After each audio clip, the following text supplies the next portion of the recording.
Hello, everyone, and welcome to episode 216 of the NZXT podcast, the official podcast of the NZXT community. This podcast, recorded live on Fridays at 10 a.m. Pacific Standard Time on the official NZXT Twitch, is available to stream on demand on Apple Podcasts, Spotify, and SoundCloud. My name is Mike. And before I introduce our very, very special guest, I just want to give two quick little shout outs. We are doing currently a hoodie, shirt, and mouse pad giveaway, all Intel items, which is really, really cool. It is US only. I'm working on the global ones right now. So those that are waiting, please be wary that I'm working on it. And also, I am currently wearing an NZXT Intel Club shirt. For those that do not know, we have a club, and basically Intel is gracious enough to help sponsor us for that. You guys can go to nzxt.co/club or !club in chat. You guys can earn Poochie points, which is our little coin and our little Poochie mascot. He's somewhere in the back behind me. Oh yeah, there he is. Right here. And you guys can earn points by doing quests, and through that you guys can enter into giveaways, from plushies to shirts to a monthly PC giveaway. So really dope that we can give a PC every month. So please go to nzxt.co/club to enter in. And I think that is all the announcements before I get into it. Yes, I think I definitely should get a Poochie Twitch emote. I'm working on that ASAP. But now, I want to introduce our very, very, very special guest, introducing one of the most influential voices in the custom keyboard and PC building world today. He is the man who proved that premium tech aesthetics can belong to anyone and everyone. He's the champion of the THOC, the master of ASMR clickity-clacks, and the undisputed architect of the tactiles. Introducing JonjonTech. Jonjon, can you please introduce yourself to our audience and tell us what you're all about? Hey, what's up, guys? Thank you so much for tuning in. Happy Friday. Mike, thank you so much for the glazing. You are glazing already. Oh, yeah. As early as now. Crazy. All right. My name is Jonjon. I go by JonjonTech. I've been making content on the side. I actually work a 9 to 5, so I do this on the side as my passion project. After work, I got to make videos. I got to game. I got to do what I love, right? So I've been posting videos since quarantine or COVID times, and we're here today. All I do is build PCs, keyboards, and I post. Seriously, like you're probably one of the biggest influencers that we've had on the show in general. What? Yeah. No way. Yeah, I mean, all across you're pretty much close to, no, you are like 1 million followers across all your platforms, correct?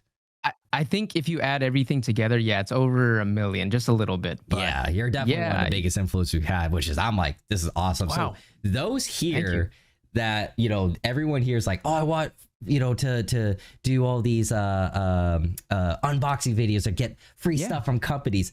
This is the guy to learn from right here. So stay tuned for all these questions. Yeah, you're going to get a lot of, can I get a free X, Y, Z from these guys? So just get ready. It's part answers of the yes, always yes. Yeah. Yes. Yeah. So let's go into the back. So this is gonna be go to your childhood, early days. So first of all, how did you get into gaming in general? And like, was there like a person in your life that got you hooked into it, or was it like a game that got you hooked? Yeah. So I grew up very close to my older brother, and my very first console, Game Boy Color, red version, Pokemon. Oh yeah. I mean, that's already retro gaming to me, but it's a classic. So that's what kickstarted, I want to say, my gaming career.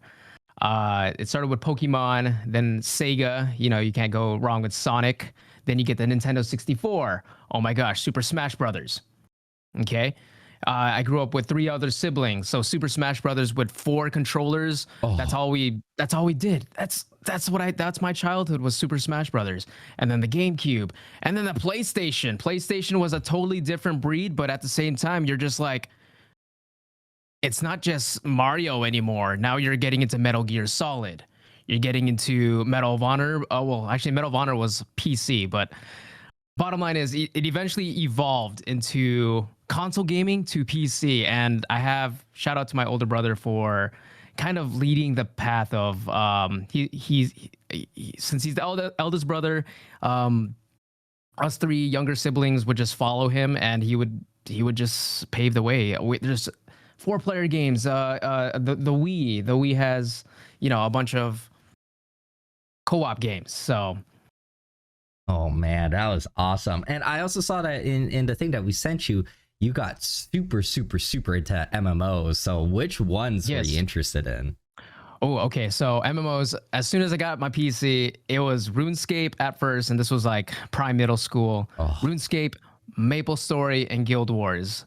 I didn't get that $15 subscription for WoW because that was just way too much back in the day. But RuneScape, MapleStory, and Guild Wars, I can play those games for 16 hours straight and not even bat an eye.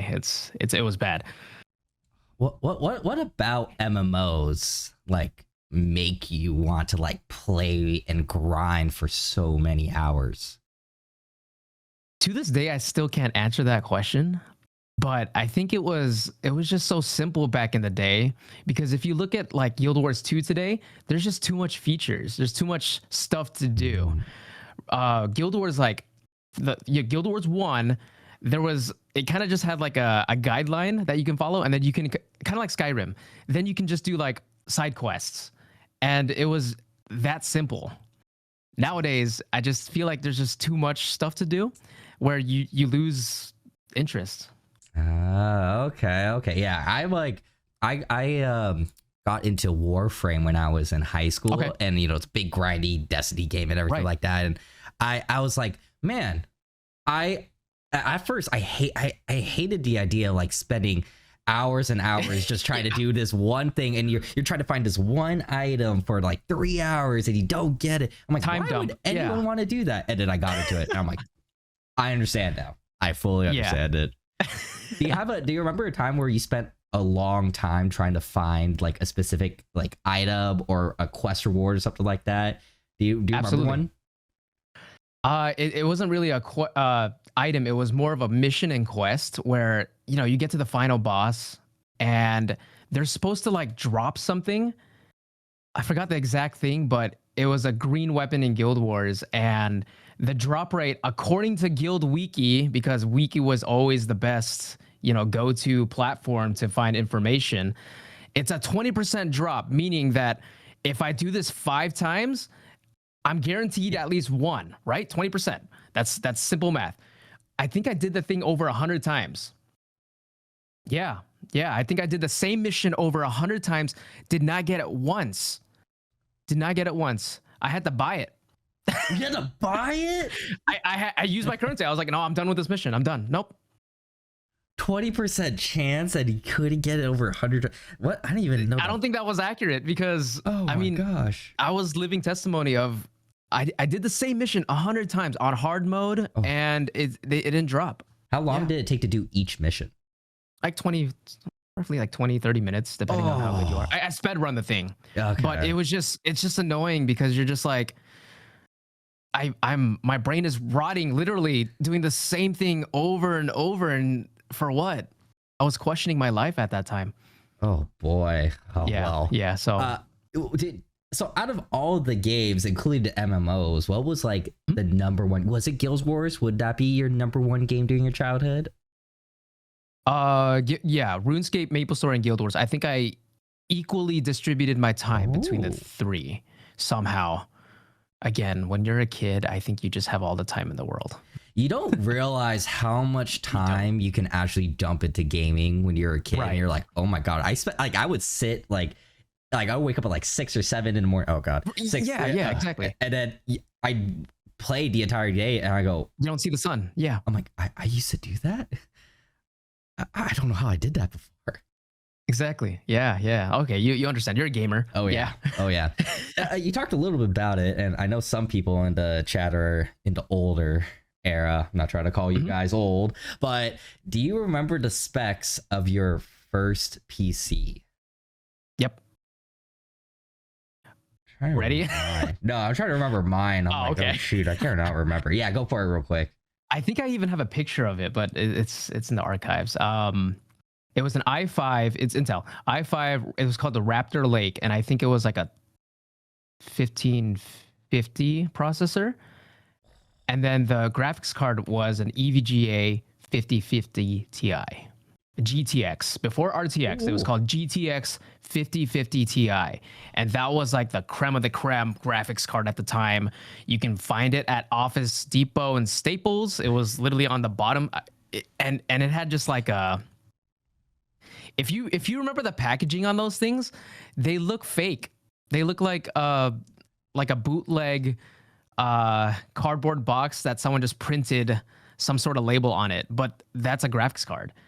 And that was my very first, I guess, big spend on my gaming career.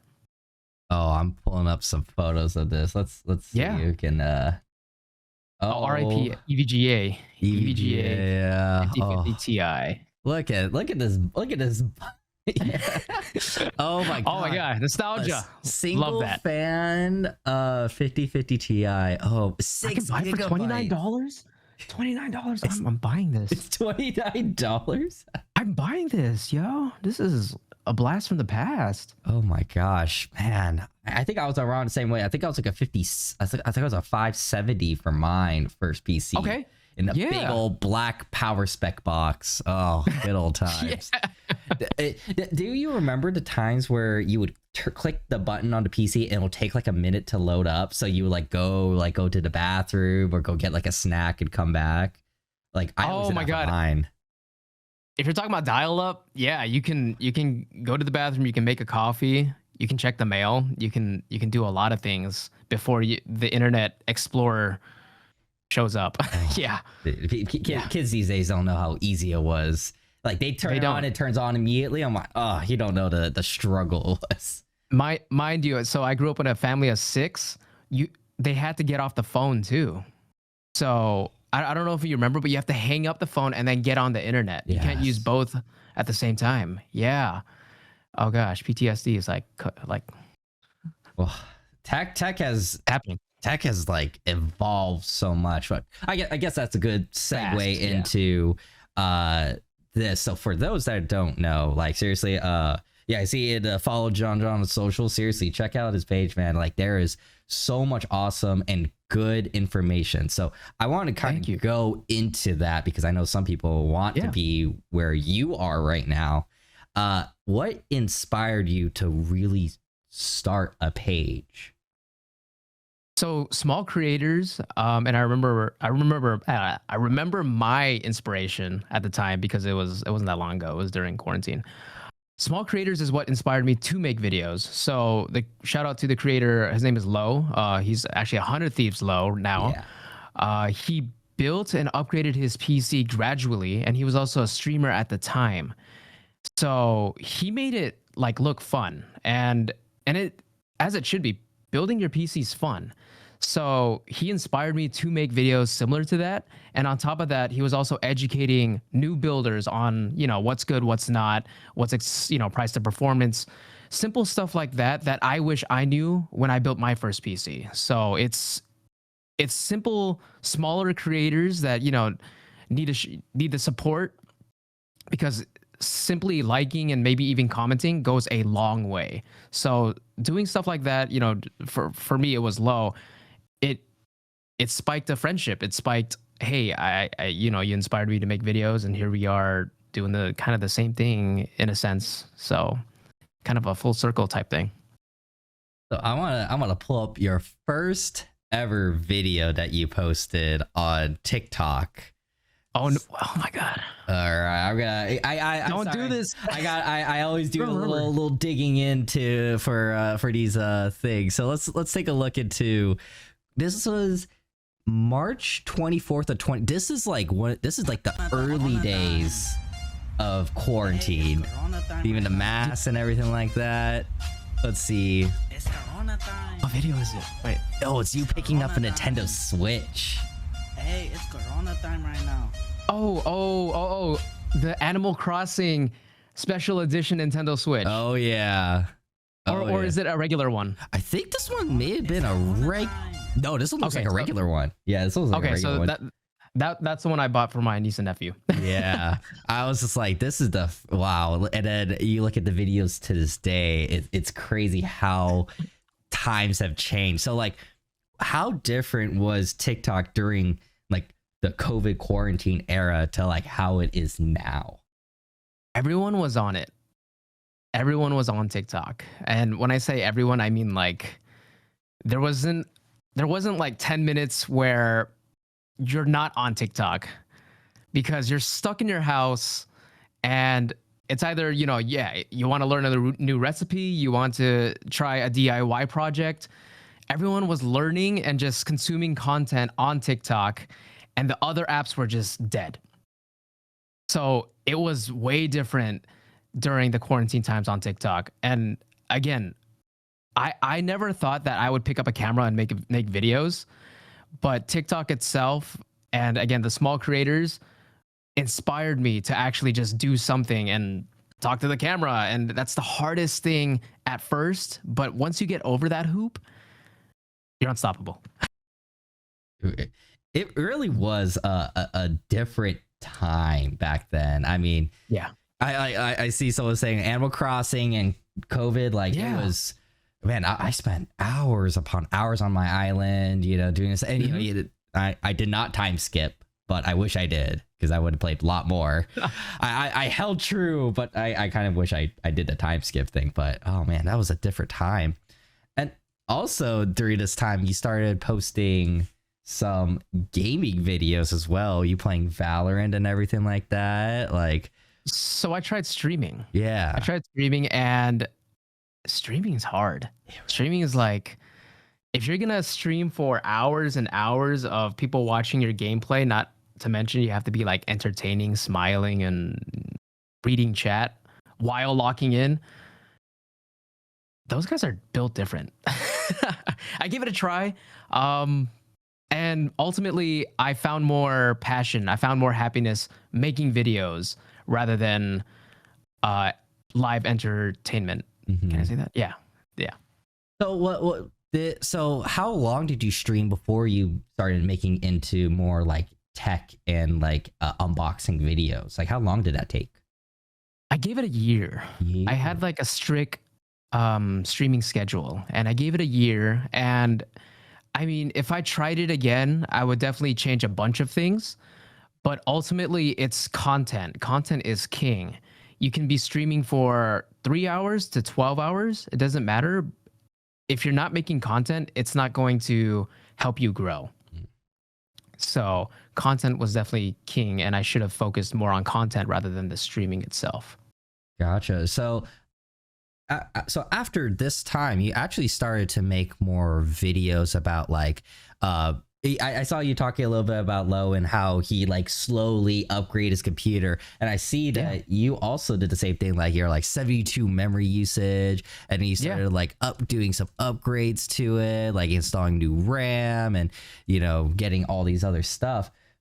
How has your content, like what made you decide to go, you know what, I'm going to evolve this content into more like a face forward, like this is how I'm going to do like tutorial type of videos? Ooh, okay.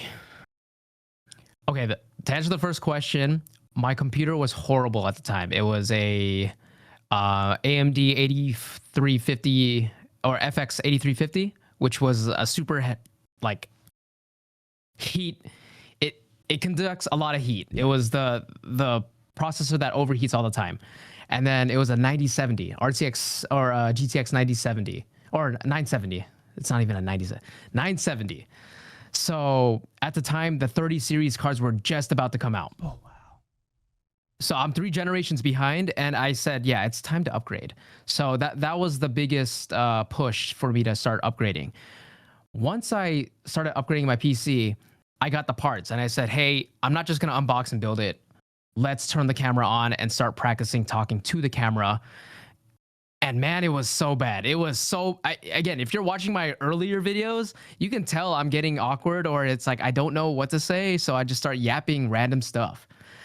And again, you're just going to have to get over that hoop. If you really want to become a content creator, you're just going to have to just post, just do it. Every video that you post, your next one's going to be better. I promise you. That's true. That is very true. I mean, I forgot, like, public speaking is like one of the top fears, like on top of like heights and spiders and snakes and everything like that. So, Yeah. like, is your idea of just like getting over it just to keep doing it, or did you have like tips like how to get over like talking to basically you're talking to yourself in front of a camera? So how do you get over that? Yeah, it's definitely more practice. There's other creators that go through the same thing, and that the inspiration, the first person that I guess really pushes you to start recording, watch their videos, watch how they also evolve, and it's definitely inspiration, but it also motivates you to try out new things. Whether it's, you gotta project, you gotta try to enunciate, you have to talk a little slower or faster to pick up the pace, because sometimes, especially in short form, you gotta keep that retention, you gotta keep the attention going. The first 3 seconds is the most important, otherwise you're just gonna scroll. That is very true. The getting that hook is really important. Like the video that you made for us, we were talking about is, getting a pre-build is better than building it, and everyone goes, whoa, wait, what? But whoa, I'm getting flamed right now. Yeah, it's like it hooks you on, and that's probably one of the most important things. Right. It's kind of going along with that. One of your first viral videos was this 8K QLED TV. Like, this is one of your first ever videos, and I love this. I love the crouch that you're doing right here. Like, I love that Model posing. Yeah, like what?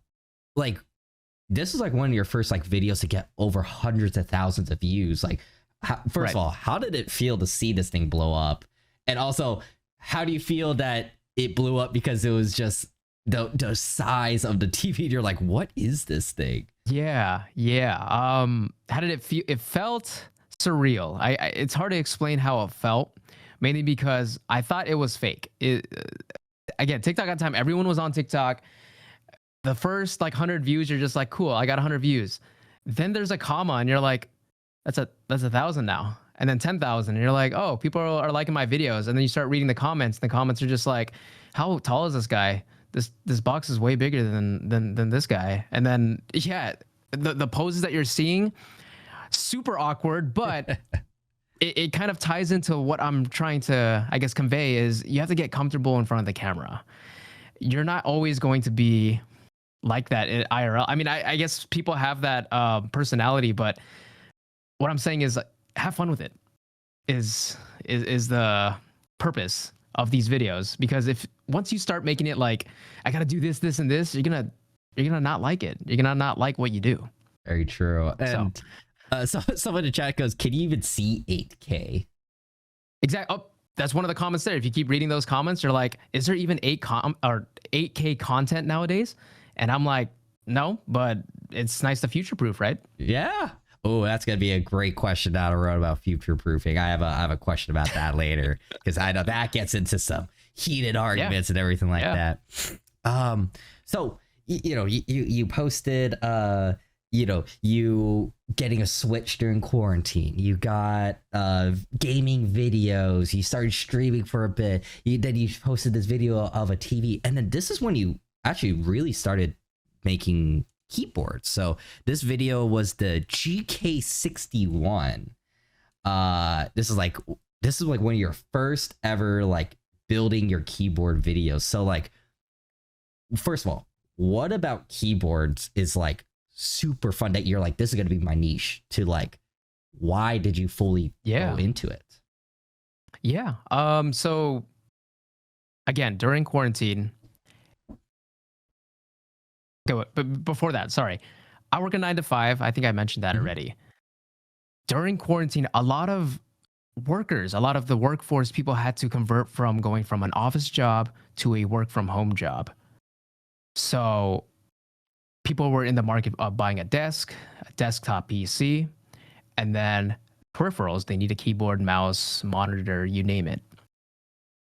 The keyboard is what, I mean, I'm gonna go back on a tangent again.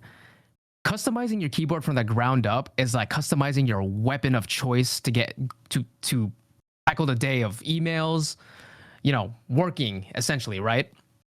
So the fact that you can switch out the switches, the keycaps, and kind of like show off, hey, this is my keyboard, I thought that was kind of cool. versus, I mean, no one really cares. Like a desk is a desk. You can only do so much to customize it, but a keyboard and a PC, I mean, PC, you need like $1,000+ to customize that. Keyboard, maybe a couple hundred.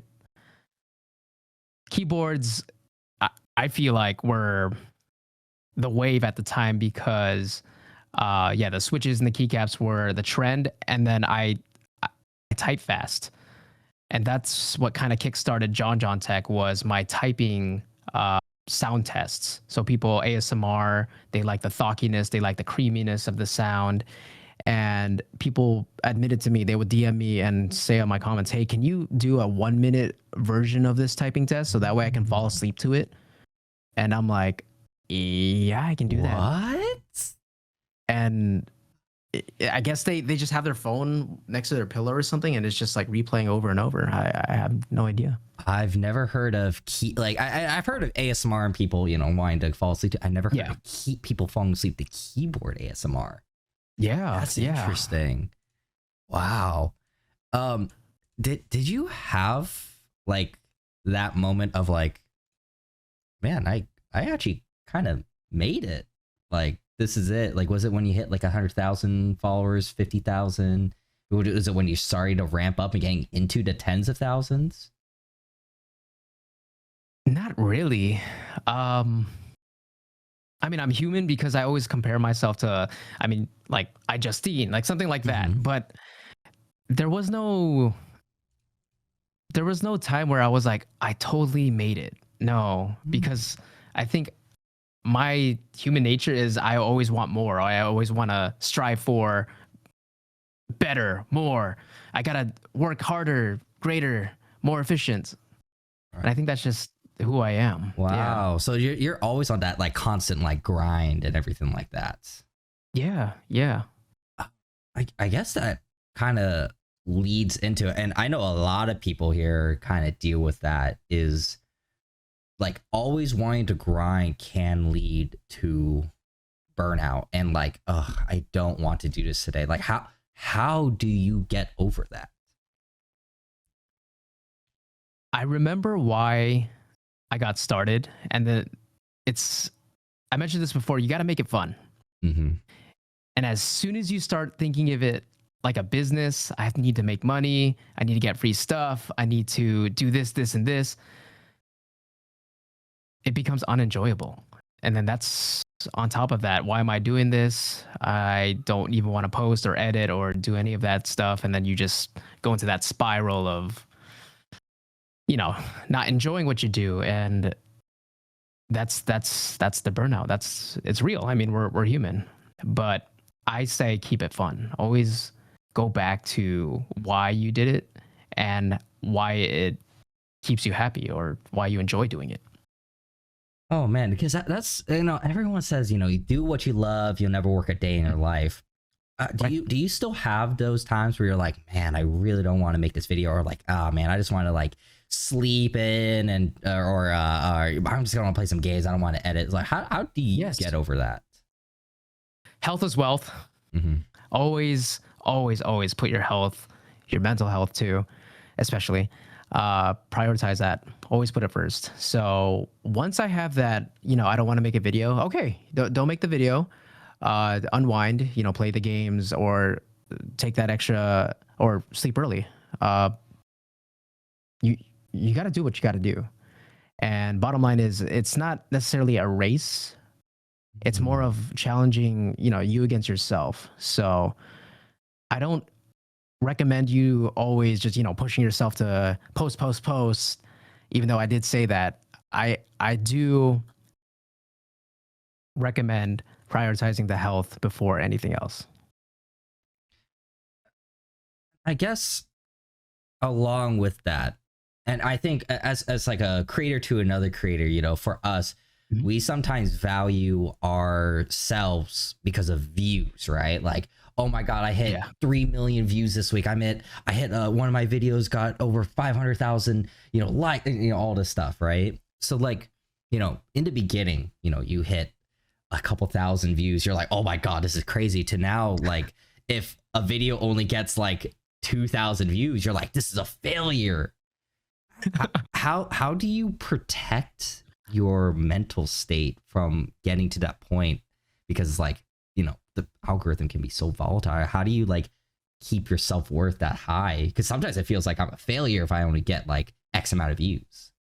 On to the next. On to the next.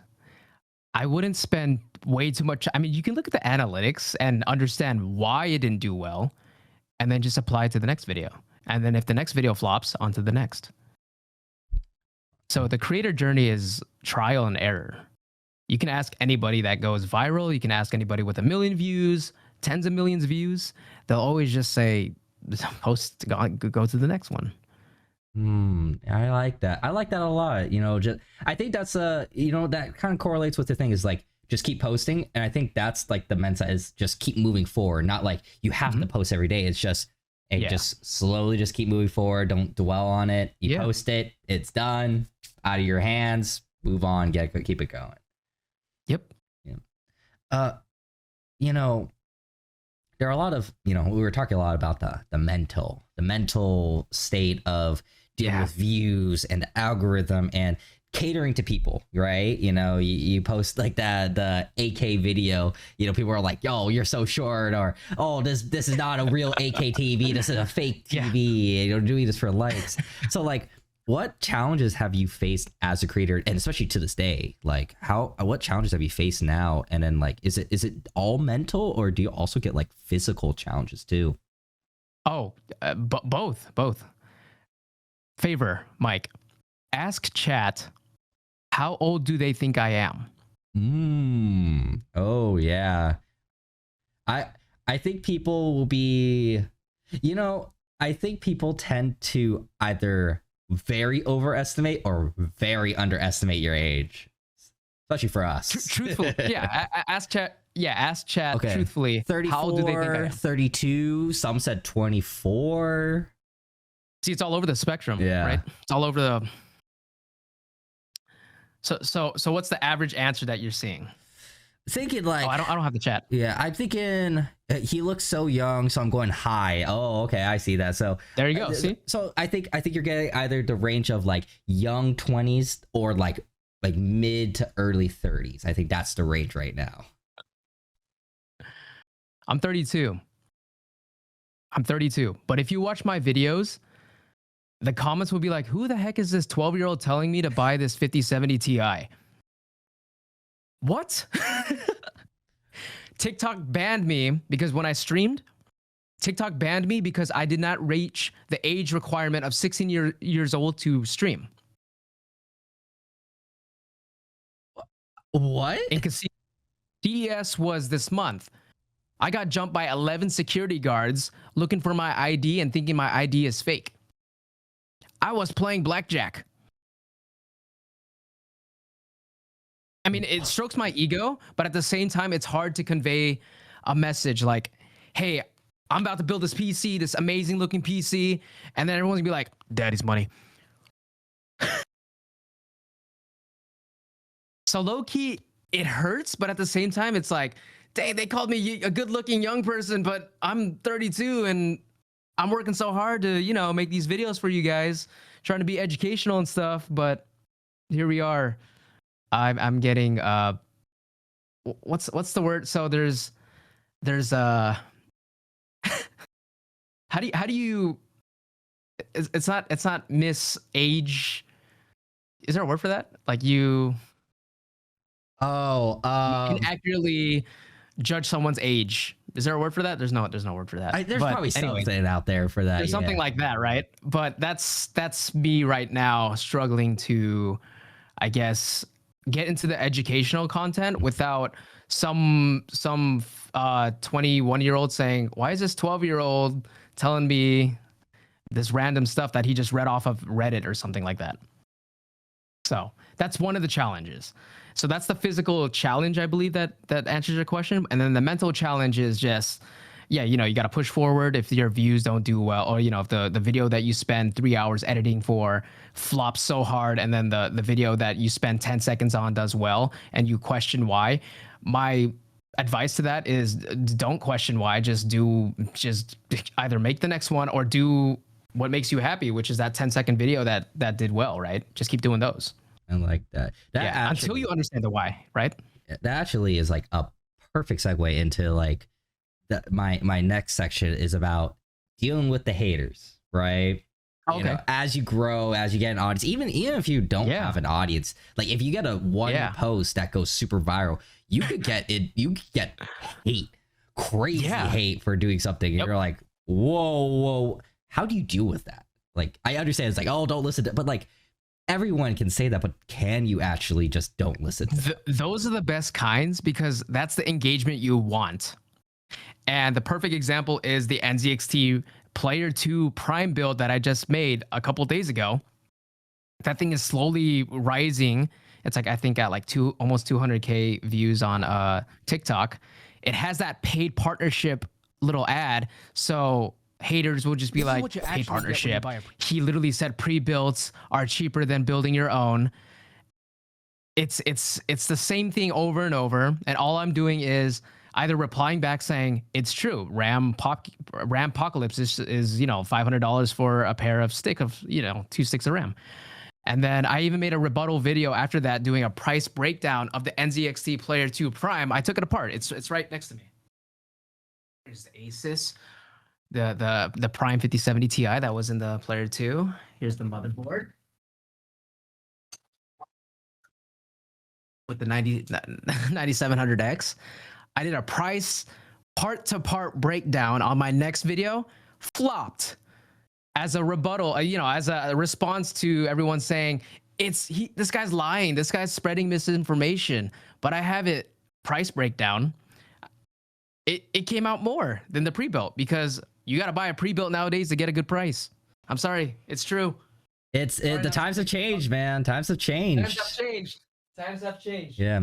I mean, I will always be on the thing of like, yeah, I think it is a good thing to build because then you're learning parts about the PC, right? There's still good benefits of it. 100%. But I mean, if you need a cheaper version of what you're already, planning to buy, pre-built. And then you can always upgrade down the line. Assuming that the market gets better. Exactly. But we'll get there. Hopefully we'll get there soon. I mean, we're feeling it as well. Here at NZXT, we're feeling it because they're also like, oh my God, these RAM. I saw there was a 32 gigabyte of like Corsair RAM that was like upwards of like $1,500 or something like that. I went, there's no way that's real. And I look online, nope, it's real. 100% it's real. I'm like, oh, that's the price of a PC. That's just the RAM. Yeah. That's just the RAM, guys. You can buy a 5080 with that. You could buy, oh my gosh, like I'm just like this hurts. Like it physically hurts. I guess that's also a question is like, what do you think the state of PC gaming is going to be like in these next couple of years with AI and RAM price and all these stuff exploding? Like how do you feel about it? Everyone's just gonna go back to console gaming. I mean, which isn't a bad thing. I mean, I miss the PlayStation days. If everyone has to hop onto Nintendo Switch 2 to hop on Fortnite, heck yeah, let's do it. That'd be fun. Yeah. Honestly, it's simpler. It's so easy. It's simpler, yeah. Yeah. I love my Switch. I just sit down, grab my controllers, play, done. I don't have to have a They keyboard. just need to add that Discord extension so then you can talk to your buddies as you're doing it. But I think that's the only thing that console's missing. But other than that, it serves, it still does everything and anything a PC does minus browsing the internet. Yeah. Oh man, I remember the old Xbox, party chats and everything like that. That was it. Like that was what hooked me on. But if they could find a way, I know there is Discord for consoles, but it's not up there yet. It's not there yet. Right. Well, why not? Yeah, that's what I'm wondering. I'm like, Discord has been out for years. Yeah.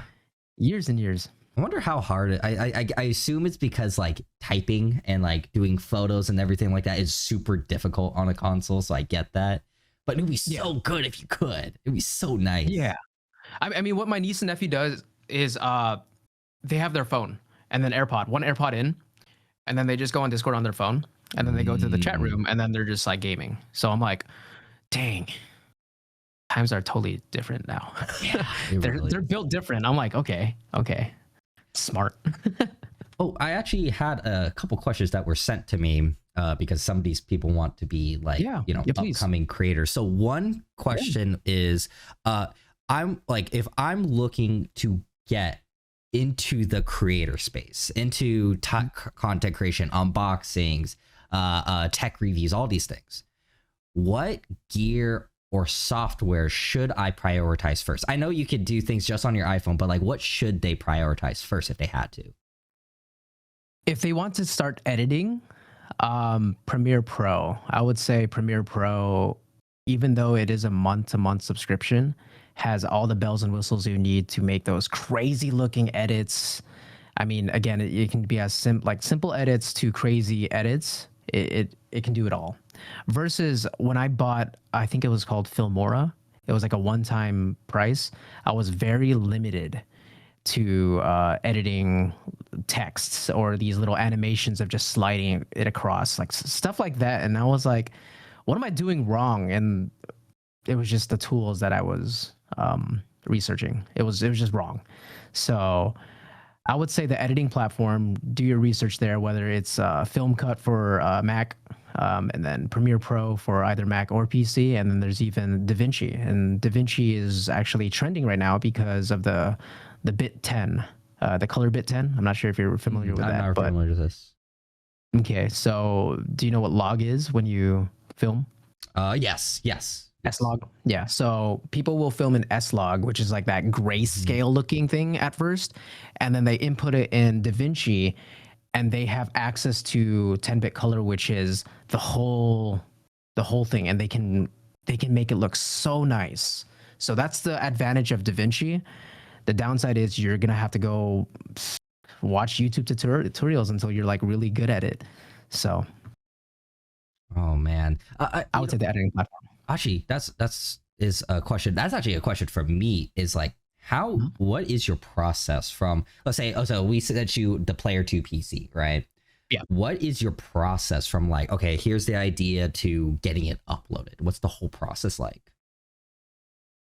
The script and concept is number one. If the idea doesn't flow well, then scrap it. Do it again. So get the script and concept down first, and then you film and edit. But script and concept is everything, whether you have to use your AI friend to help you write the script or you watch someone else's video to get some inspiration and motivation. But you get that script and concept, then you make it your own. You put your personality, you put your own twist to it, you put your ideas, and it's to each their own there. But once that is done, that's when you start filming. You get the B-roll, the A-roll. If you don't know what that is, B-roll is basically the subject, just the subject alone. A-roll is subject and you, me, us. So you plan out your B-roll and A-roll that fit with the script.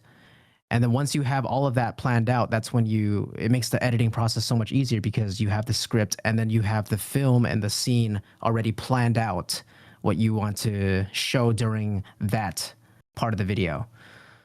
So script, film, then edit, post. Do it again, over and over, till it's engraved in your brain. I like that. Okay. Do you people? So, when you're pretty much like one of the experts, in my opinion, of the keyboard industry. Like, if I want to figure out, like, how does this, how do these keys or switches sound like? I found an ASMR video of you typing it on and stuff like that. I consider you like one of the experts in it, but because you have that expert label to me and to other people, do you feel like that can restrict how you say something, or do you try to be as like transparent as possible? There's definitely restrictions, mainly because once you start going into a rabbit hole like keyboard hobby, or I guess like water cooling, something that makes it a little more elite, there are definitely restrictions where you're supposed to be, I guess, informing the audience that this is the quote unquote right thing to do versus like the frowned upon way of doing things. And for example is keycaps. There's these $200, $300 keycaps called GMK keycaps. And GMK is a company that endorses small designers and makes their designs into keycaps, which means you are potentially supporting the small creator designer and then GMK company. And then there's those other companies that mass produce the same design and put it on Amazon for a fraction of the price. So instead of $200 keycaps, it's now $50 on Amazon. And those are called clones. So in this keyboard industry, you're supposed to be an advocate for the smaller designer, even though it's $200. But at the end of the day, it's keycaps. Yeah. So I could care less if it's the same design. I can just go on Amazon and buy it for $50. No one's going to know, right? So there's restrictions like that. Yeah, I hope I answered. Did I answer that question right? No, you answered it well. I mean, okay. I get what you're putting down, because like, yeah, I understand like the idea. There's a right way, and then there's a frowned upon way, but it's not the wrong way. But yeah, I mean, different strokes for different folks, you know. Like there we go. Hey, thank you. Yeah, hey, there we go. Like, I mean, for the purists, you know, you're like, oh yeah, do this, but then it's got to be GMK. Yeah. But then, yeah, people are like, hey, I just want it to sound cool, and I don't want to break my bank. Yeah. You know, actually, so you know, we talked a little bit how you and I we worked on like getting these videos, and you know, like you just did the Player 2 PC review and everything like that. So for those in the audience, because I know some people are going to be, you know, thinking about this, when a brand approaches you, you know, to do a video, like what's the most important factor when you consider it, like before you agree to working together and getting a video out? Is it like the creative freedom? Is it like the product access? Is it, oh, you have all the time in the world to do it? Like what's the number one thing that you would choose? If I like the product. If I like the product, and if I'll actually use the product. So if it's, for example, I'll get the same email every single day of these crazy looking earbuds that kind of like loop around your ear, and they're wireless, but they can also be wired if you want to. But bottom line is, like, do I see myself using that every single day? Probably not. So I ghost them. Sorry, not sorry. No. I mean, I know there's a thing of like, oh, I'm going for the paycheck. I mean, there's nothing wrong with, you know, getting paid to do a video like that. Right. But do you think like, nah, like if I'm not going to use it, I don't want my audience to use it? Is that like that mentality that you have basically?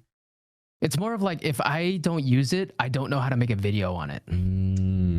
How will the video go? If I accept this product that I don't use or I don't believe in, how the heck will the video go? Probably horribly, because I don't know what the heck I'm doing or saying, or if you know, people can sense that through a video. This guy's just a shill. This guy's just doing this for the bag. But no, at the same time, it's probably more to it than that. There's depths and layers. Maybe they just don't like the product. I don't know. And how different is it working with like a brand to like an influencer? Like you worked with, for those that don't know, Jonjon like made a PC for iJustine, one of the OGs of the YouTube industry. Like, oh my gosh, I even remember watching her when I was young. So how different was it working with an influencer versus like a brand? Oh, influencers are just like you and me. It's actually, I'll take that back. Working with a brand too is kind of just like you and me. It's like you just become friends first and cherish that relationship before having, you know, work talk. And I'm a huge believer in that, is, you know, you become friends before you talk business, and business will always, you know, you can always talk about that later. But as long as you vibe with them, you click with them, you know, then you can do whatever you want. You can collab, you can move the heaven and earth. I don't know. I like that. Was there a lot of like, you know, like building and shooting with iJustine? Was there like a lot more pressure, or was it because you're friends, you're like, yeah, no, totally fun, totally easy? Not really. Yeah, there wasn't really pressure. It was just more of, dang, I'm building a PC for iJustine. It has to be pink. Yeah, and that was it. Yeah. I mean, that's a good priority. I mean, gotta. I mean, look at her entire profile, and look at she's even wearing a pink jacket in this video. It's got to be. Yeah, I mean, obviously, it's got to be a PC worth her work ethic, and she games a lot too, so it's got to do both. Right now she's streaming like Animal Crossing, the new update. So in other words, this PC has to do everything and anything she needs it to do.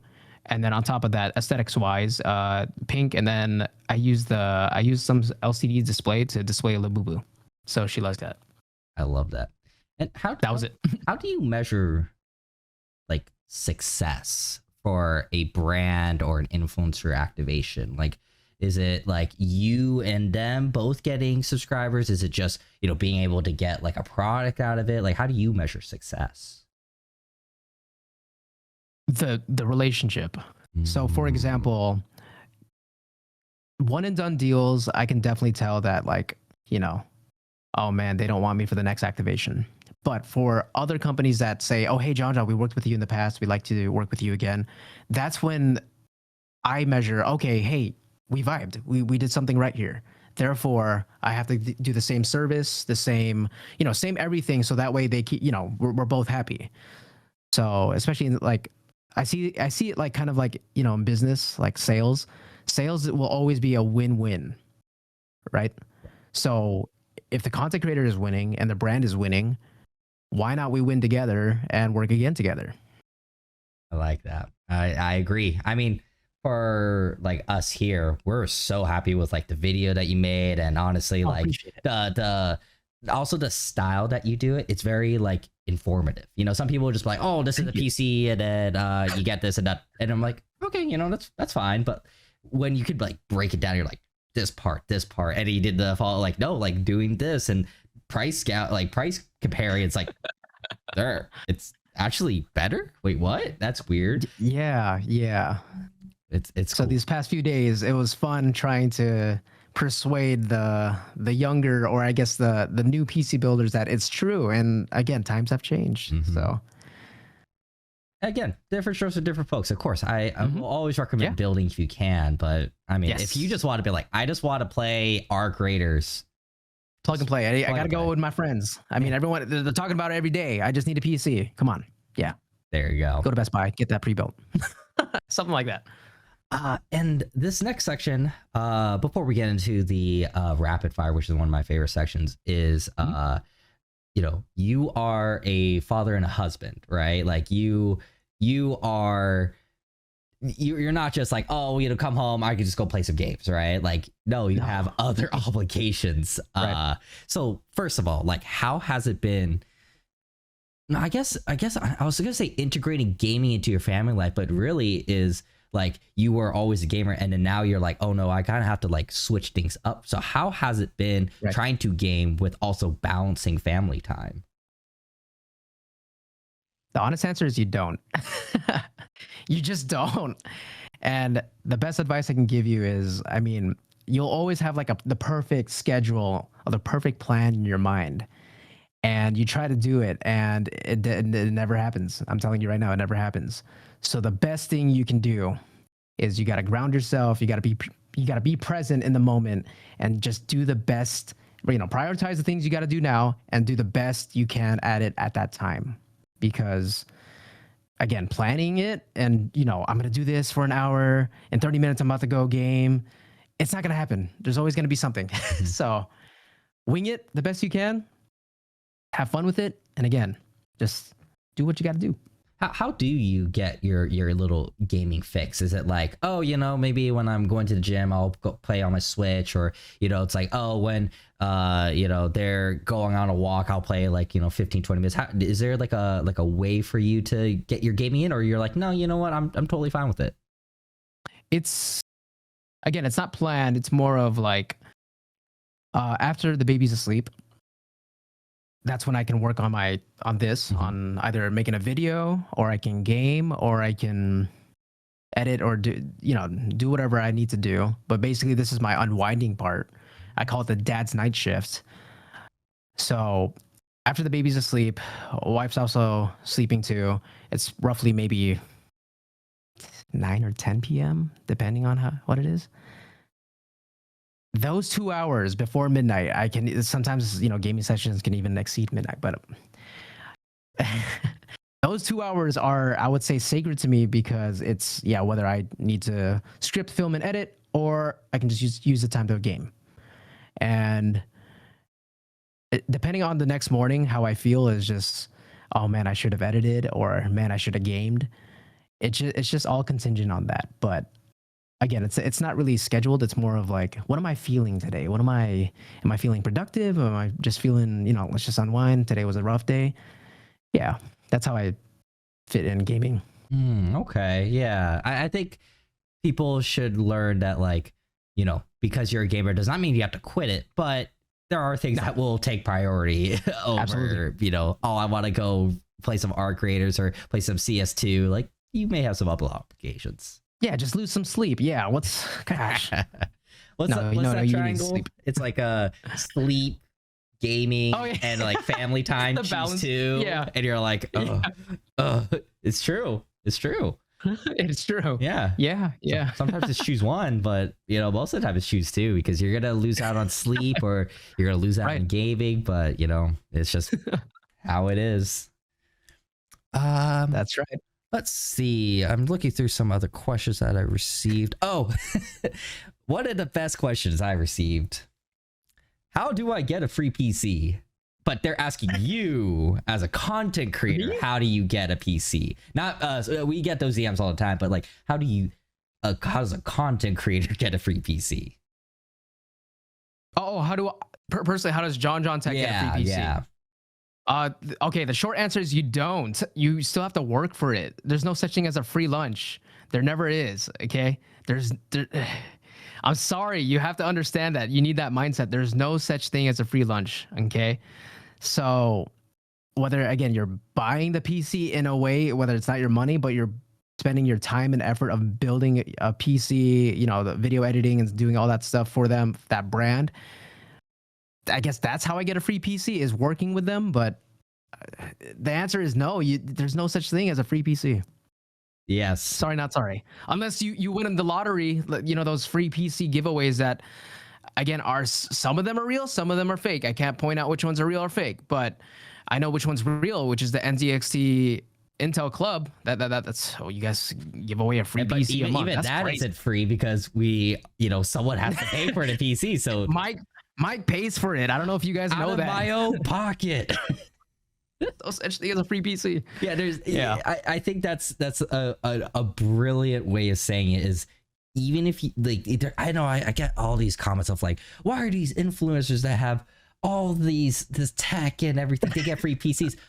It's not free. They're working for it. They're making a video. Right. They are bringing brand away. There's so much that people they're like, why? I want a free PC. It's like, there's a lot of different ways to go around that. Yo, chat, you have to understand that social media is a highlight reel. No one's showing the BTS, the behind the scenes of what's really happening. Okay. So just keep that in mind. That's food for thought. Oh, we have a chat, or someone from chat. I think it's Kelbel. First of all, do you think expanding OLED screens is going to be very useful down the road? Saw that Lenovo laptop that we saw, the one that like you click it and it like expands. Do you see that as like a like the future of gaming, like maybe console gaming? An expandable monitor? Mm-hmm. That's okay. So the first expandable monitor I saw I think it was from Corsair. No, I don't think that's going to be like revolutionary. No. If you ever gamed on a curved monitor, and again, it's a different experience, and different strokes for different folks. It's definitely different for everybody. Someone will say, they'll swear on it. They'll say, no, it's the best for your peripherals. Like, that flick I did was because of my curved monitor. Others will say, no, I get freaking vertigo from it. So I wouldn't say no, because it doesn't cater to the whole market. It may be catered to some of you, which is great, but it's not revolutionary. Sorry, not sorry. Yeah. Yeah, I as someone that has both, I have like the flat monitors here, and then I game on like a curve monitor. For me, doesn't really make that big a difference, but I have heard like what you said. There are people like, this is Yeah, they'll swear by revolutionary. it. Oh my god, Yeah. I'm like so more immersed, and I'm like, I don't see the difference. But hey, as long as you're happy. Yeah, yeah. Let's see. I agree. Yeah. I think that is it on the questions that I have here. We'll go into one of my favorite segments, which is the rapid fire questions. I have a list of just random questions that I was as I was like typing up my little doing my research on my oh, I want to ask this. So don't worry. We'll start really easy, and then it'll start to get into like some odd ones. I have some weird would you rather's down the road. So Okay. get ready. So answer however you like. Okay. So first of all, we'll start easy. What games are you playing right now? Arc Raiders and Warzone. Nice. Oh, I love Arc Raiders so much. I haven't been engrossed in a game like this in a long time. Same. Yeah, like I loved Elden Ring and all the single player, but like I haven't played like a multiplayer game like this, and I'm hooked. Every game's so fun. Let's see. What is one game you wish you could play for the first time again? Like you could wipe your memory Again? Yeah. RuneScape. Old school RuneScape. Old school RuneScape. I was gonna have to ask. I was like, you did the old school one? That Yeah, old school RuneScape. Favorite switches to use? Tactile all day. I have a reason for it, but I don't know if you want to hear me yap about it. Do it, please. I love to hear it. Okay. So how I kind of blew up was I'm a fast typer, and apparently it's like probably one of the fastest typers you'll see. And tactile switches will give you that feedback bump that you've successfully clicked that switch. So when I'm in the midst of speed typing, that tactility bump that you feel when you click the switch registers in my brain saying that I successfully hit it, that I don't have time to like second guess myself. So I can just rapid fire. And that's the reason why I like the tactile switches. What is your WPM? WPM. Yes. What do you know the what number? is it? Okay, so off camera it's 194. On camera, I think there's like a 186 out there. Holy. I have not broke 200, and that is one of my biggest failures in life right now. Oh, so thank you for whoever asked that. I'm kidding. Holy. Oh my gosh. Oh, you're almost at 200. That's crazy though. It's like there, but it's not there. It's like it's like someone that's like sprinting and they're like, oh, I just need 0.4 seconds. You're like, oh, it's only 0.4, but that difference really makes it breaks. Oh, close. I believe it'll happen soon. It's gonna happen. I know it is. What is the best keyboard size? I know this is controversial. But personally, it's TKL. Most practical. It's for work and play. TKL, which is 10 keyless, 80%. Yep. I have my little TKL right now. There it is. I love the TKL. I know some people are like, I need the full size because they need the keypad, but like I never use the numpad. It. Yeah, I never really use it. So TKL. It's in the way. It's in the way for when I'm trying to do a 360 no scope. Yeah, when I do just like I hit the thing, I'm like, gosh. Just dink. Like well there I'm dead. ABS or PBT? PBT. Is there such thing as too much lube? Yes. In yes. You don't like the super squishy? The mushy? No. For some reason, if it's over lube too, it somehow gets on top of the keycap. I don't know how. It just does. Yeah. Oh, I've never had that before. Oh. Yeah. So there's definitely too much. Yeah. Foam or no foam? Foam. What is the most overrated part about keyboard modding? Overrated? Price. You can get a good keyboard for like $100. Custom keyboard too. Most underrated? Price. Oh, a lot of people focus on that. Yeah, price. Yeah. If it doesn't make sense, you will if you buy a $500 keyboard versus a $100 keyboard that does the same exact thing and sounds better. Personally. So Oh, I saw that you had a little One Piece. You had a Luffy space bar in one of your first keyboard videos. So, Yes, sir. what is the best anime of all time? One Piece. One Piece. I'm starting. I was never a One Piece guy. I was a Bleach and Naruto guy. And I was like, I'm never gonna watch One Piece, and I regret it to this day. But I have started. I have officially started. I'm doing One Piece, which is like these guys. They did like a fan edit where they like cut down a lot of the scenes and everything like that. Good.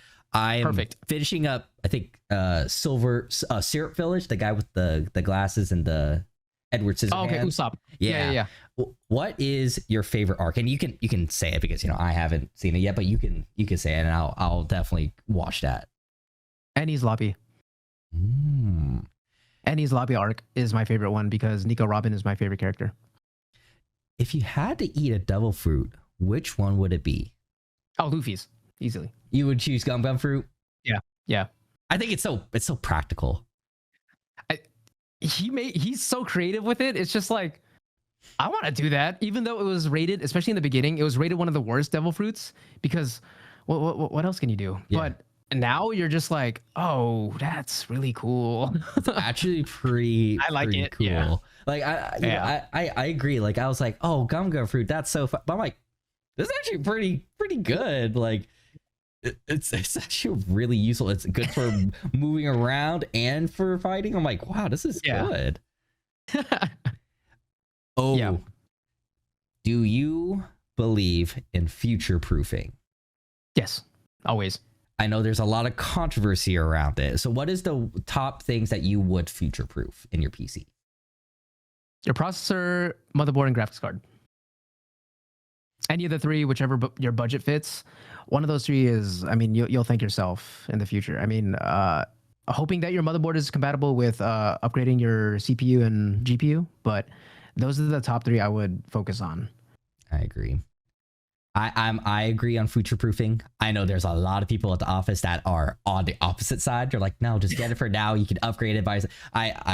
It's a huge controversy here at the office, and I'm actually gonna make a video about that because honestly, it's it could get people That's heated. Fair. Yeah. What is the most common question in your DMs, and do you want to answer it so people can stop asking you? Can I get a free PC? Can I get a free keyboard? Answer is no. There's no such thing as a free PC or a free keyboard. Unless I'm like really nice and like I need to give back to the community. Once in a blue moon, sure, free PC, here you go. But then again, I have to pay for shipping and all that stuff, and it hurts. But at the same time, it's giving back to the community. I wouldn't be here if it wasn't for you guys. So. I agree. I saw that you are, like you said earlier, you were a big Pokemon guy. So what is your favorite Pokemon? Favorite Pokemon is Mudkip. Oh, classic. Great choice. Mudkip. Fantastic choice. I mean, Swampert, like he evolves into Swampert. Swampert is water and ground. He's not weak against electricity like any other water type, which is amazing. So Swampert carries I believe it's Ruby, Emerald. Oh wait, no. Which one is it? Yeah. Ruby, Sapphire, Emerald. Sapphire and Emerald, yeah. Do you collect the Pokemon card game? What is the crown jewel of your card collection? It's all our Charizards, and the wifey always pulls them. I swear, I'll have like maybe 8 packs, and she'll have 3. All her 3, like the 3 that she'll have, will have all hits, and I'm like, here's my Pidgey. Here's my holographic Pidgey. Get wrecked. What's the chase card that you're looking for? That the one that you're like, I would love to have this in my collection. The Sunbreon in Prismatic is right now trending, and it's a really nice card. Sunbreon, and then Phantasmal Flames has a new Charizard as well, which features the Mega Evolution Charizard with Charizard, Charmeleon, and Charmander in the same art, which is really nice. I'll send you like what it looks like, but it's definitely one of the Charizards that I want to add to my collection. That sounds good. What is the one pack or one set that you will always open? 151. 151 is the nostalgic. I'll always open it.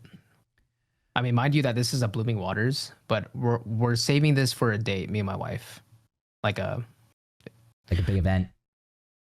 No, like our anniversary's coming up. So then what we do is like we will always have something to open during our anniversary. So I like that. we have like a tradition type thing. So NZXT showed how much money have you spent on cards?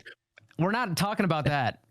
Yeah, do you have an estimate? Give me how about higher than 5,000? Yeah. Oh yeah. Higher than 10? Maybe. I think I'm in between there, but I haven't gone to one of those big card shows yet, and I'm afraid if I do, then it's definitely gonna be higher than 10. Mm-hmm. Like I want to meet Beer Dad and Coop and Sean and just like buy cards for them. Yeah. Oh, but yeah, agreed. If I go to one of those things, I'm buying like thousands of dollars worth of stuff. Do you watch Pat Deep Pocket Monster? Oh yeah. I love his videos. My god. I love his videos. It's so funny. Oh, I love his videos. Yeah, Biglet his videos are thumbs. so good. Oh Yeah. good. So good. And he actually really got me into Pokemon trading cards because like it was the should I open it or should I keep it sealed? Yeah. And That's I a was series. just like, That's a series. I'm like, oh, this is fun. And every day, I literally during lunch, I will just go on YouTube and it'll pop up and I'm scrolling through it. And I'm like, I'm gonna watch his videos. It's so good, so good. Yeah. Love Pat. Actually, I guess that's a thing. Any creators who inspire you? iJustine. Again, the Queen of Tech. She's been doing this for I don't even know how long, but she's definitely paved the path of the unboxings, tech reviews, talk to Apple. She's talked to Sam, like the CEOs of them. Like it's just like I want to do that too, right? Smaller creators would be Chloe Shi. She does like lifestyle, really good lifestyle storytelling videos. Super good. Life of Riza on YouTube. They're inspiring. Like if I need to pick her upper just to get motivated, get inspired, get some fresh thoughts in, I'll watch one of their videos. Do you have a dream collab that you hope happens? It could be with any brand or influencer in the world. Jason the Ween. I want to build him a PC. Oh, I love him. He's so cool. So NZXT, you want to help me build a PC with Jason the Ween? Let's do it. I mean, I wouldn't be against it in any sort of way. I mean, I'd be down. Let's do it. Let's do it. I'm down. Let's see. Oh, what was a video that you didn't expect to go viral, but then it just all of a sudden did? That TV video. That TV video was like, I'm fooling around. I'm doing model poses in front of a box. It's not, the TV's not even out. It's literally just a box. So that's one. You didn't even show the thing. You did a follow-up video.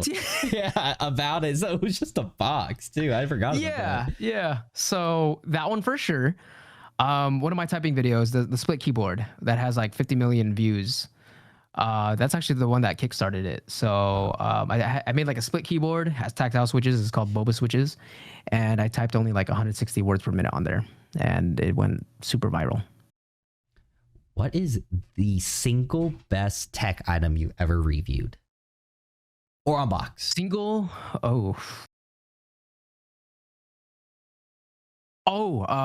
So flip phones are coming back.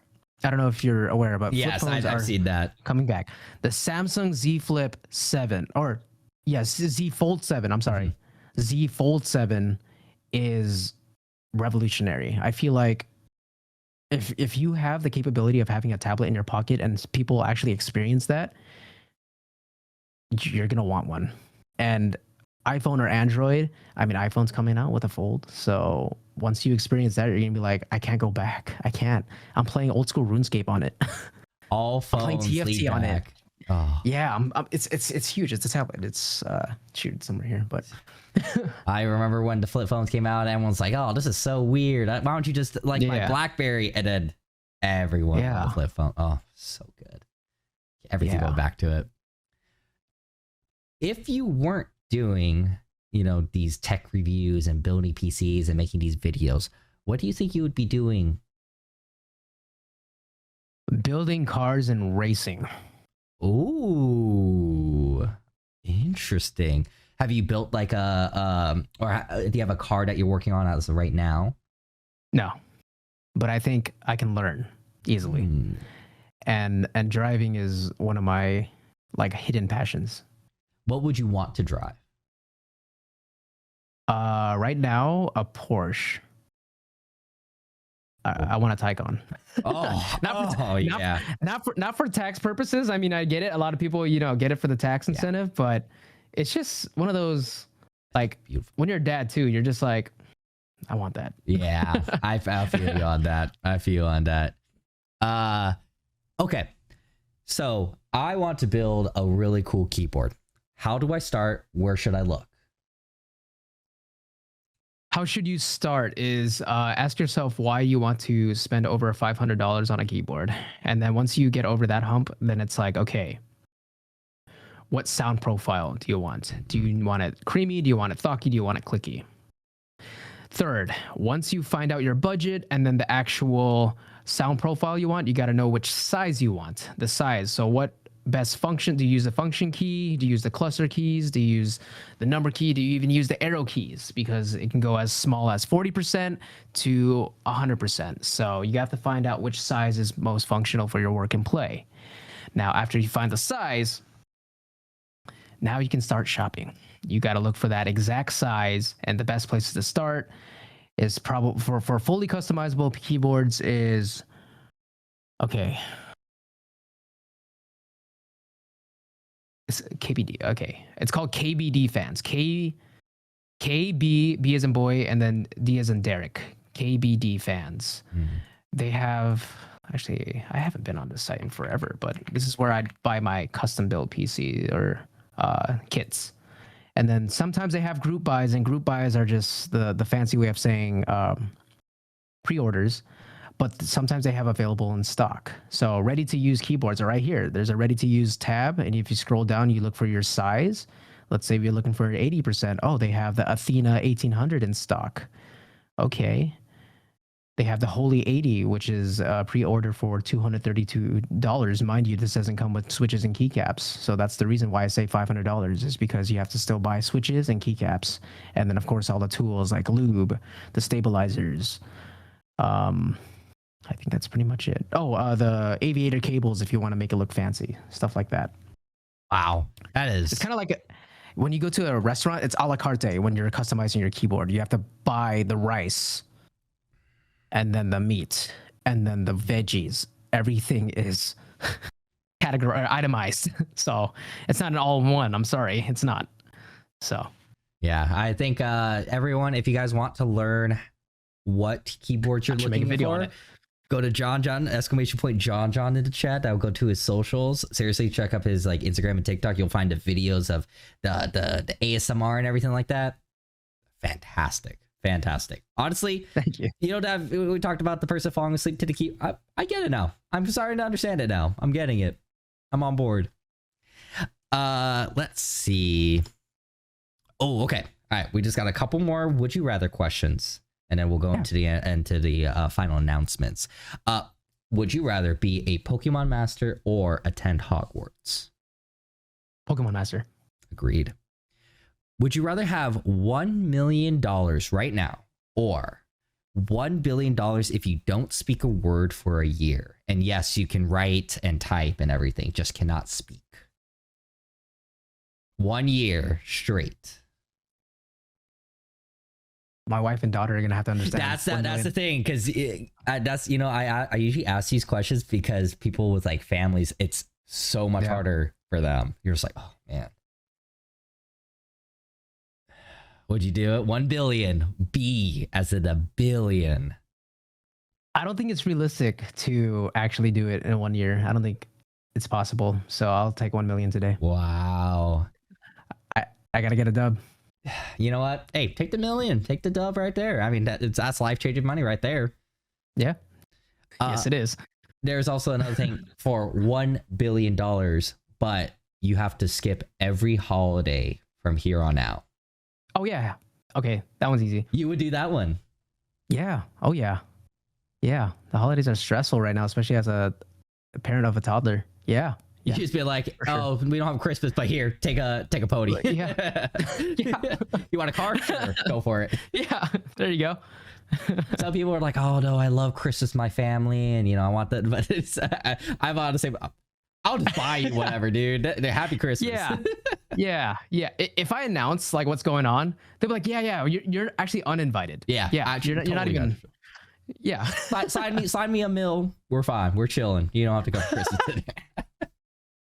Crazy, but yeah, a deal. Okay. Final one. Would you rather? This one actually it's a fun one because you kind of see the benefits of both. Would you rather be able to rewind time 10 minutes for once a day, so you can go back in time 10 minutes once a day, or you can pause time for 1 minute as many times as you want, but there is a small 30-minute interval in between the pauses. Okay, so I can pause time for a 1 minute interval every 30 minutes, in other words. Or once a day, you can rewind time 10 minutes. But it's only once a day. I'm trying to like use this power in a casino. What's better to use? People immediately said the same thing, but 10 minutes is a long time. That's the issue. It can only go back in 10-minute intervals. So that's the hard part. If it was like rewind a 1 minute ago, easy. That's easy, right? But 10 minutes, ooh, that's tough.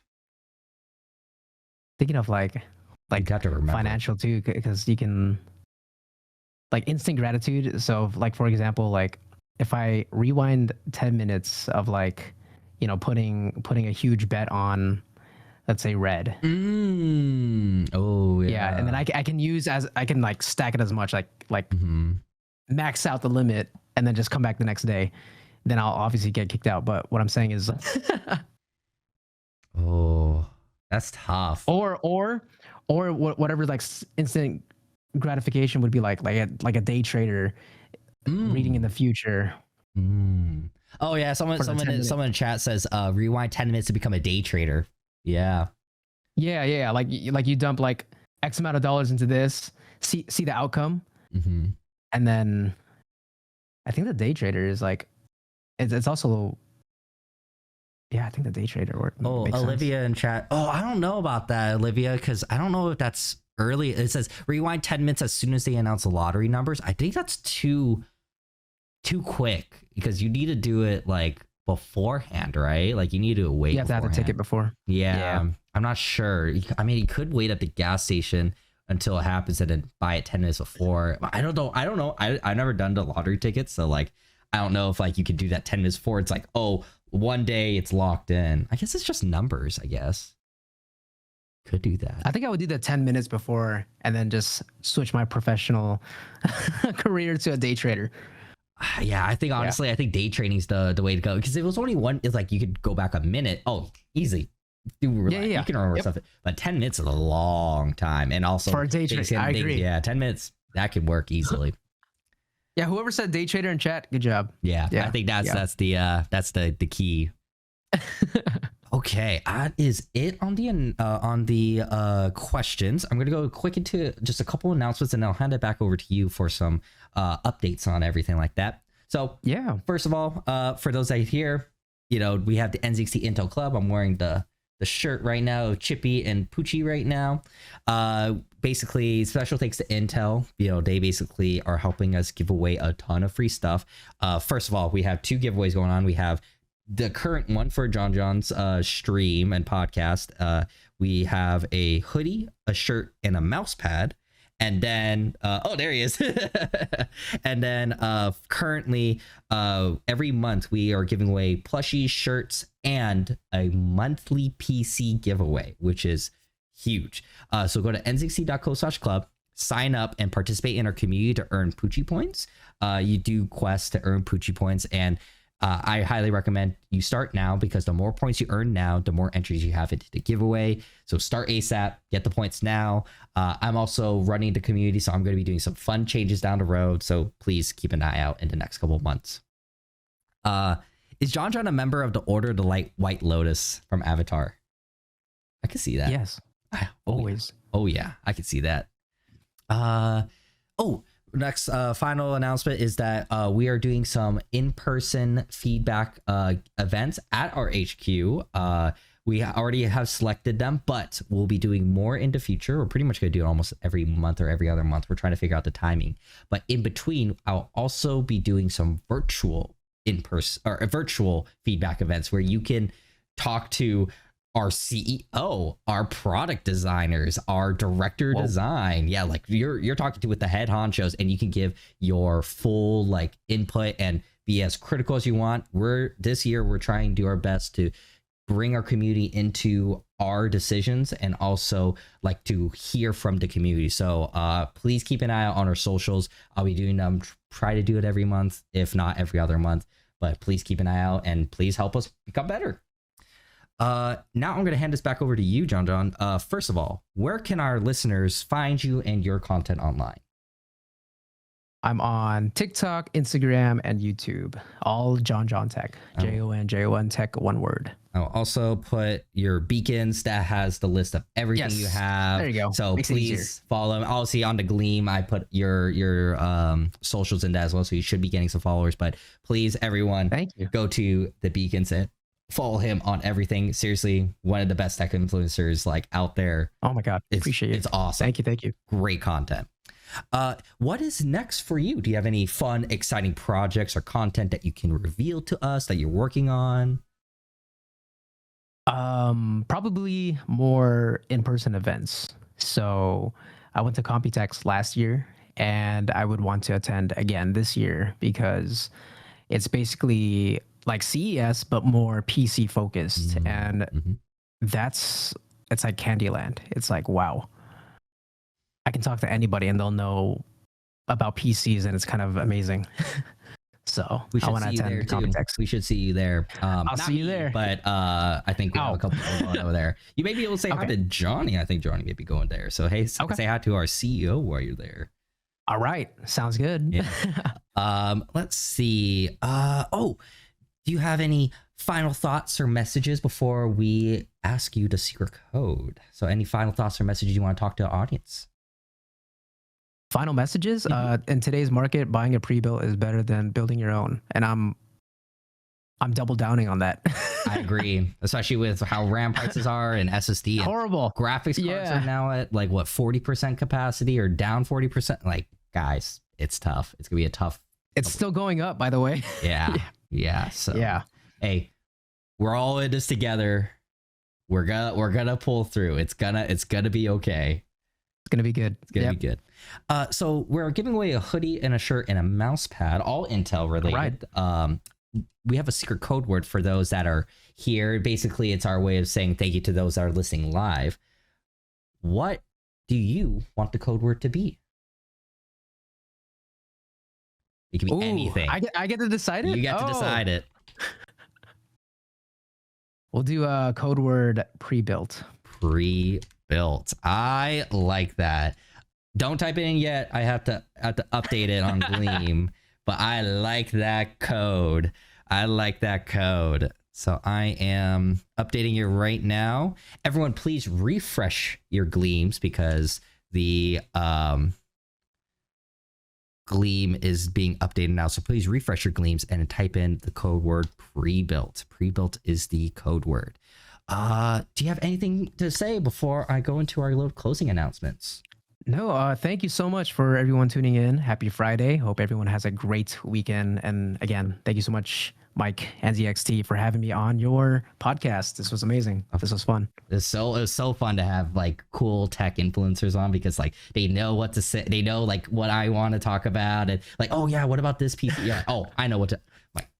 It's so nice. It's cool. So Likewise, awesome. Vice versa. It's nice to have brands that, reach out to creators and want to communicate and, connect. It's amazing. That's actually the best thing ever. This is one of my highlights because I'm getting to talk to really cool people in the community. Like most of the time it's just through DMs and stuff, but like when you can have a one-on-one conversation for an hour, it's so fun. It's so fun. Yes, sir. Right. Alrighty, let's see. Anything else do I have? Nope, that is it. So thank you guys for joining us. And remember, tune in live on Fridays at 10 a.m. Pacific Standard Time on the official NCC Twitch. And don't forget to listen to previous episodes on Apple Podcasts, Spotify, and SoundCloud. If you have any questions for us, send an email to podcast@nzxt.com or tag @nzxt on social media platforms. Next week, I will be doing a rate your setups for the new year. So keep an eye out on Monday to post your setups and for me to rate/roast them. Thank you, JonjonTech, for joining us today. Please follow him on all socials. !Jonjon. I'll put that in chat right now. Follow him on all socials and have a very safe weekend, everyone. Goodbye. Bye.